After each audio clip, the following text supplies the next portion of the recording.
السلام علیکم۔ آج 27 تاریخ ہے، 27 رمضان ہے اور شب قدر ہو سکتی ہے، لیلۃ القدر۔ تو آپ سب کو میں انوائٹ کرتا ہوں مسجد عمر بن عبدالعزیز DHA فیز 7 کراچی خیابانی بادبان میں، لین نمبر 19 ہے اور لوکیشن میں اس ویڈیو کی ڈسکرپشن میں ڈال دوں گا۔ آپ ادھر ضرور آئیں۔ ادھر قاری صاحب ماشاءاللہ بہترین تلاوت کرتے ہیں مختلف قاریوں کی آواز میں، جس میں امام کعبہ ہیں، بہت سارے امام کعبہ ہیں، اور شیخ عبدالرحمن السدیس، شیخ سعود الشریم، اور شیخ ماہر المکلی، اور شیخ بندر بن بلیلہ، اور اسی طرح شیخ مشاری بن راشد، اور شیخ عبدالولی الارکانی، اور اس طرح اور بہت سے قاری عبدالباسط اور مصری قاریوں کی آواز میں، اور قاری صاحب کی اپنی آواز بہت پیاری ہے۔ اس کے علاوہ قاری صاحب جو ہیں وہ ایسے انداز میں قرآن پڑھتے ہیں جو دل میں اتر جاتا ہے، یعنی آپ کی توجہ قرآن پر ہوتی ہے، اور وہ پرخلوص انداز سے اور دل کی گہرائیوں سے وہ قرآن پڑھتے ہیں، قرآن کو سمجھ کر پڑھتے ہیں۔ جہاں پہ عذاب کی آیتیں آتی ہیں تو وہاں پہ قاری صاحب بھی روتے ہیں، اور جو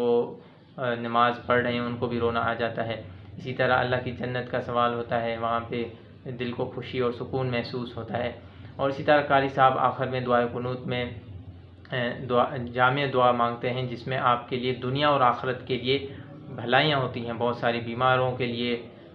شفا کی دعائیں ہوتی ہیں، اور اسی طرح فلسطین کے غزہ کے مسلمانوں کے لیے، اور جہاں پہ بھی دنیا میں مسلمان ہیں مشکلاتوں میں ہیں ان کے لیے دعائیں ہوتی ہیں، روزمرہ کی دعائیں ہوتی ہیں، دنیا اور آخرت کی بھلائیوں کی دعائیں ہوتی ہیں، اور اسی طرح کامیابیوں کی دعائیں ہوتی ہیں۔ جو لوگ پریشان ہیں ان کی پریشانیوں کے لیے دعائیں ہوتی ہیں۔ مطلب الغرض ہر قسم کی دعائیں وہاں پہ قاری صاحب ماشاءاللہ مانگتے ہیں، اور وہ دعائیں جو قرآن اور سنت سے ثابت ہے، نبی صلی اللہ علیہ وسلم مانگتے تھے، وہ دعائیں مسنون دعائیں مانگتے ہیں قاری صاحب، اور بہت ہی پیارے انداز میں مانگتے ہیں، اور جیسے سوال کرنے کا ایک انداز ہوتا ہے، اور اس میں اتنی پیارے انداز سے دعا مانگتے ہیں کہ انشاءاللہ وہ اللہ تعالیٰ، اتنا بڑا مجموعہ ہوتا ہے اور پورے کراچی سے لوگ آتے ہیں، تو بہت ماشاءاللہ عام دنوں میں بھی کافی ماحول ایسا پرخلوص ماحول ہوتا ہے، پر نور ماحول ہوتا ہے، اور 27 تاریخ کو تو ماشاءاللہ بہت جگہ لوگ، پورے کراچی سے لوگ آتے ہیں، اور دور دور دراز علاقوں سے لوگ آتے ہیں، سوزکیوں میں کچھ لوگ آتے ہیں، اپنی پرائیویٹ کارز میں بھی آتے ہیں۔ اسی طرح آپ بھی ضرور آئیں اور انشاءاللہ اس میں دعاؤں میں شریک ہوں، ختم قرآن کی بھی دعا ہوگی، اور انشاءاللہ ایک بہت اچھا مجموعہ ہوگا۔ ادھر اللہ تعالیٰ کسی کی بھی دعا قبول کر سکتا ہے، سب آمین کہتے ہیں۔